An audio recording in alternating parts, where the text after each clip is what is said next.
قال أيضا يا أيها الذين آمنوا قوا أنفسكم وأهليكم نارا صدق الله العظيم. Yang terhormat dan yang sama-sama kita hormati Sahibul Bait Bapak Naufal beserta istri, dan juga Bapak Ustadz Beni beserta keluarga besarnya. Yang sama-sama kita hormati Bapak RW, Bapak RT, para asatidz, para hujat, tokoh masyarakat, bapak-bapak, hadirin yang dimuliakan oleh Allah Subhanahu wa Ta'ala. Puji serta syukur kita panjatkan kehadirat Allah Subhanahu wa Ta'ala. Rasa syukur kita selalu kita panjatkan dari lisan kita yang fana ini. Lisan tidak bertulang, akan tetapi bagaimana cara kita menggunakan agar keluar dari lisan kita selalu kalimat-kalimat thayyibah. Dalam sebuah hadis dikatakan salamatul insan fi hifdzil lisan. Selamatnya manusia tergantung kepada lisannya. Lisan benda yang sangat lentur, tidak bertulang, akan tetapi bisa menyebabkan bahaya buat seseorang dan juga bisa membuat manfaat buat seseorang. Makanya kita usahakan keluar dari lisan kita adalah kalimat-kalimat thayyibah, kalimat-kalimat yang baik sebagai tanda syukur kita kepada Allah. Lalu kita buktikan dengan realita rasa syukur kita dengan memperbanyak amal ibadah kita. Terkena dengan ayat yang lain, wa ma khalaqtul jinna wal insa illa liya'budun. Tidaklah aku ciptakan jin dan manusia kecuali hanya untuk beribadah kepadaku. Mudah-mudahan kita yang hadir di sini termasuk hamba yang pandai mensyukuri nikmat Allah. Amin ya rabbal alamin. Salawat serta salam tak lupa kita sampaikan kepada Nabi Muhammad sallallahu alaihi wasallam. Mudah-mudahan kelak di yaumil kiamah nanti kita, keturunan kita, anak-anak kita mendapatkan syafaat dari beliau. Amin ya rabbal. Bapak hadirin sekalian yang berbahagia, alhamdulillah pada malam hari ini kita menghadiri acara akikah putri dari Bapak Naufal yang bernama Fatimah Nadawi Julfah binti Naufal. Kita doakan bersama, mudah-mudahan putri dari Bapak Naufal ini dijadikan anak yang solehah, anak yang berbakti kepada kedua orang tua, berguna bagi nusa bangsa dan juga agama. Bingung saya, baru duduk langsung disuruh ceramah, katanya kiai kita Kiai Husnul Aqib tidak hadir. Ini judulnya nembak ini ya. Kalau nembak mah apa aja kita kata nggak apa-apa, yang penting bermanfaat. Apa beda itu udah paham. Nggak usah disebut kalau masalah amplop mah. Bini saya mah kegedean amplop. Isinya. Hadirin sekalian yang berbahagia, ada sebuah hadis yang menyebutkan ketika anak dilahirkan maka akan tergadai. Lalu sembelihlah hewan kurban, sembelihlah kambing yang sering kita sebut dengan akikah sebagai untuk menebus daripada bayi tersebut. Sering kita nyebut anak kalau belum diakekain masih tergadai, begitu ya. Lalu dalam hadis yang lain baginda Rasul mengatakan ketika bayi itu laki-laki maka sembelihlah 2, itu kambingnya. Kalau bayinya perempuan maka sembelihlah kambing 1 ya. Ini tuan rumah berarti irit nih, karena bayinya perempuan ya, berarti 1 yang disembelih tapi ditambahin sama daging yang lain gitu ya. Nah, ditambahin sama yang lain. Nah, ini apa hukum daripada akikah? Hukum daripada akikah adalah sunnah muakkad, sunnah yang sangat penting, yang harus dilakukan oleh kita orang Islam demi mendekatkan rasa syukur kita kepada Allah atas dikaruniai anak. Tuh. Sebagai rasa syukur kita kepada Allah atas dikaruniai anak, maka Nabi bersabda dalam hadisnya yang tadi, ketika anak itu lahir maka sembelihlah kambing sebagai akikah.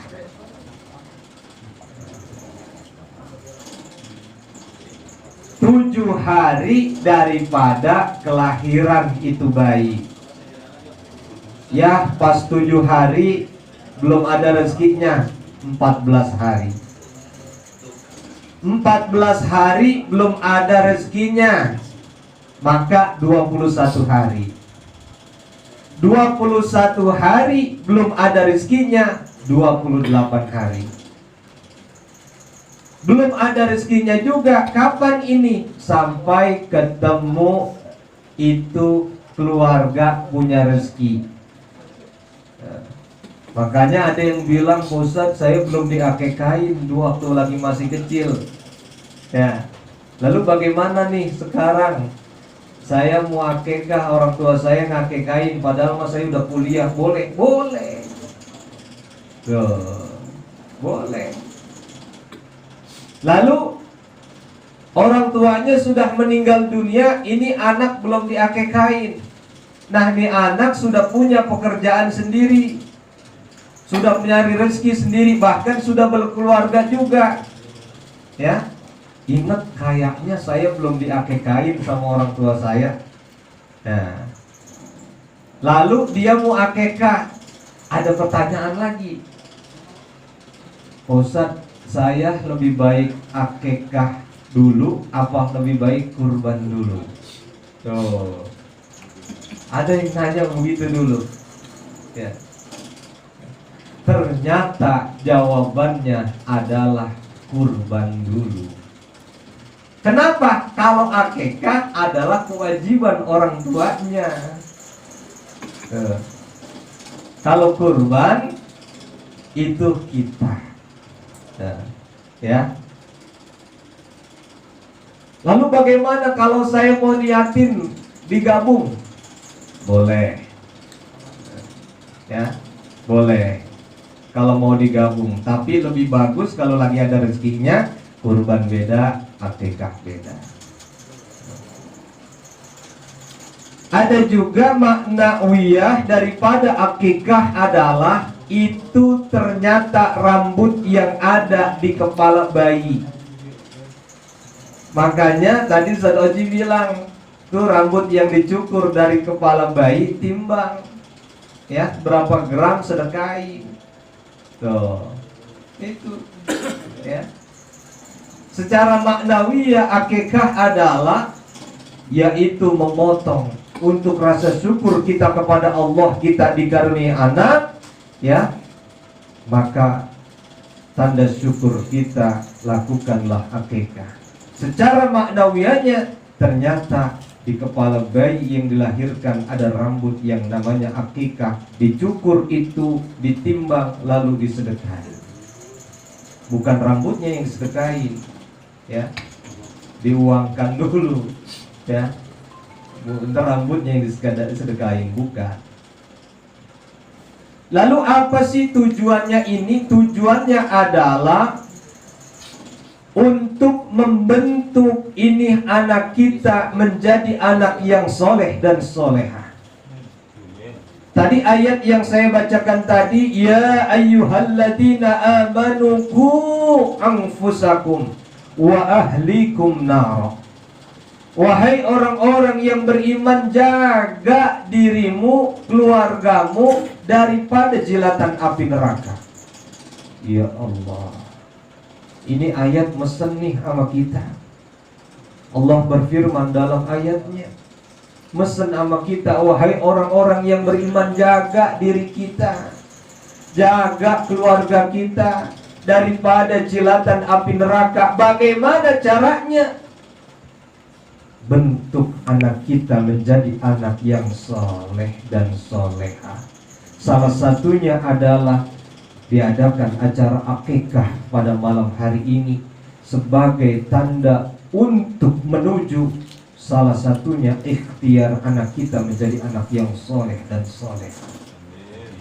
Lalu yang kedua apa? Kasih nama yang bagus, kasih nama yang baik kepada anak-anak kita. Kalau laki-laki depannya ada Ahmad atau Muhammad. Kalau perempuan ya, ada Siti. Kalau sekarang makanya anak perempuan gak ada yang namanya Siti kali ya. Pada malu anak sekarang lah dinamain Siti. Ya Allah. Namanya lahir bulan Januari dinamain siapa tuh? Lahir bulan Februari Febrianti. Lahir bulan Maret Indomaret. Lahir bulan April Aprilia. Lahir bulan Juni Junianti. Tuh, kalau sekarang namanya cakep-cakep banget, nggak ada yang Siti ya. Sebetulnya itu mengikuti iktibar yang diajarkan oleh Nabi. Nah, ini nama anak Naufal pada malam hari ini cakep banget. Fatimah Nadawi Zulfa. Kasih nama yang bagus.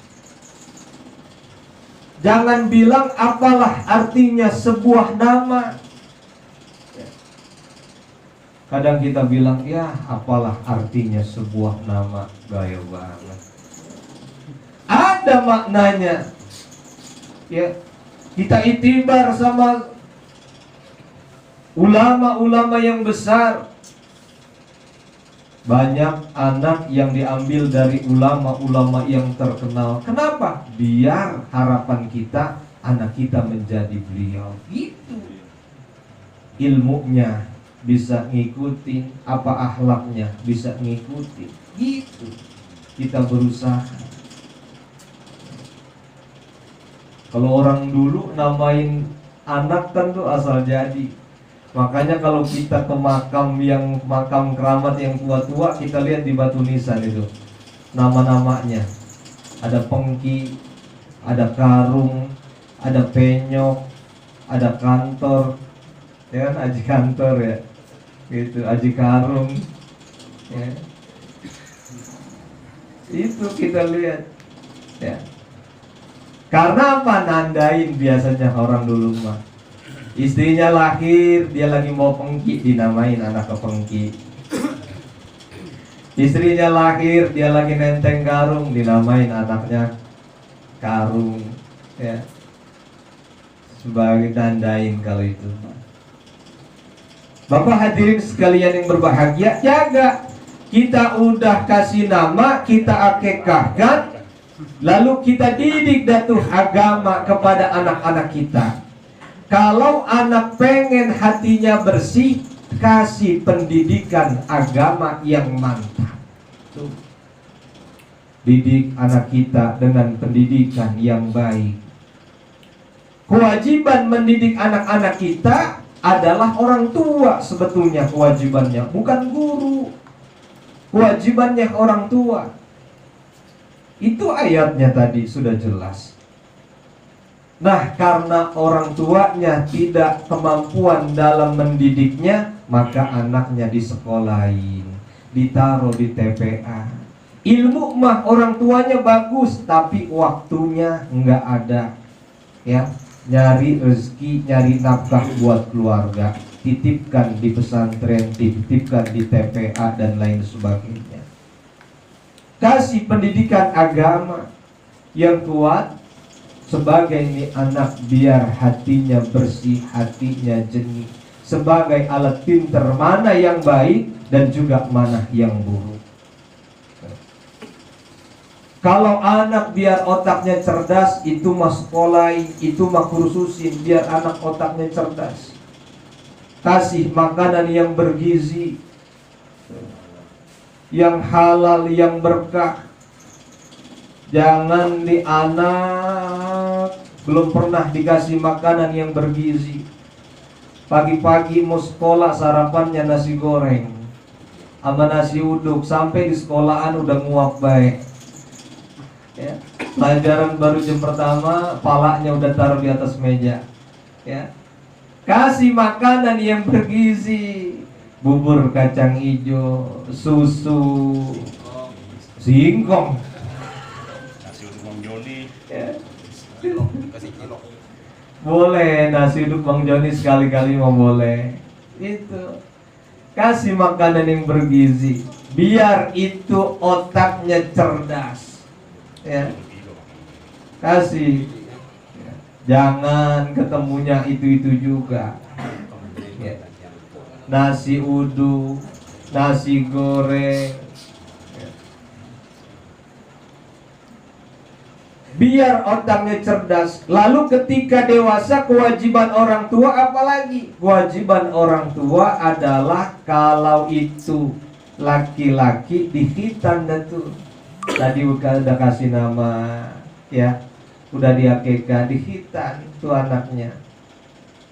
Al-fitratu khamsatun. Kesucian ada 5, salah satunya adalah al-khitan. Apa sih syariat sunat, syariat khitan? Selain memang dianjurkan sebagai syariat Islam untuk membersihkan najis yang ada di kulub tuh, di ujung daripada kemaluan laki-laki, ya. Karena kalau nggak sunat kan masih kebungkus. Dia kencing tuh, najis tuh, saldo daripada kencing tuh nggak keluar, masih ada sisanya. Selain daripada itu, dari segi kesehatan juga sangat dianjurkan biar tidak ada bakteri virus yang ada di ujung itu. Ya. Jadi makanya dikhitan. Setelah besar kewajibannya apa? Nikahin dah tuh. Masih ada kewajiban lagi. Nikahin dah. Setelah nikah, maka nih nanti si Fatimah Dadawi Zulfa tanggung jawabnya adalah kepada suaminya. Makanya selain ini urutannya, ku anfusakum wa ahlikum naro, itu adalah didik anak-anak kita daripada agama. Itu yang paling penting. Tidak sholat anak-anak kita di rumah, istri kita di rumah, kita dimintai pertanggungjawabannya. Jangan sampai anak kita terjerumus ke api neraka. Emang kita redo selaku orang tua? Emang kita rela selaku orang tua? Enggak. Makanya jangan sampai anak kita masuk neraka, lalu di dunianya ketika dia keluar rumah membuka aurat, kita bilangin, "Neng, tutup itu auratnya, pakai baju yang cakep." Ah, kagak mau, Mbak. Kita paksa. Daripada nanti dia masuk neraka, lebih baik kita paksa waktu dia di dunia, biar dia pakai itu, nutup aurat. Neng, sholat. Galakan tuh anak daripada orang tuanya, ngelawan sama orang tuanya, gebuk dengan pukulan yang mendidik. Bukannya kita jahat, kita tidak mau anak kita nanti masuk ke dalam neraka. Istri begitu juga. Kagak sholat, omelin. Tidak menutup aurat, suruh tutup aurat. Galakan bininya. Ya, jangan kalah sama bini, bilangin. Ya, suka nongkrong tuh di tetangga, di tempat lainnya ngomongin aib orang atau gosip. Ya, jangan kasih. Wah, ini kayaknya udah gak beres nih omongannya nih. Panggil, Neng, pulang. Abang mau ngopi. Alasan itu mah biar dia pulang. Pulang, Neng, abang mau ngopi. Bininya nyautin, kopi dari mana? Kagak ada kopi, nyuruh nyeduh kopi. Ya salah itu mah. Carinya lempengan alasan yang cakep. Kagak ada kopi, nyuruh nyeduh kopi. Ya. Tuh. Potong kagak mau dibawain air putih aja kagak ada. Itu didik datu anak kita, istri kita. Bagaimana caranya biar diri kita, keluarga kita jangan sampai tersentuh oleh api neraka. Itu. Makanya ajarin datu kepada anak-anak kita dan istri kita. Kita nggak bisa suruh ngaji. Noh, ada pengajian, Neng. Noh, Ma, ya, istri, no, ada pengajian hari Senin ada, hari Selasa ada. Kan pengajian mama banyak. Jadi tujuannya adalah kita mendekatkan diri kepada Allah Subhanahu wa ta'ala. Mungkin hanya ini saja yang dapat saya sampaikan. Sekali lagi kita doakan mudah-mudahan Ananda Fatimah Nadawi Zulfah binti Naufal mudah-mudahan menjadi anak yang solehah, anak yang berguna bagi nusa.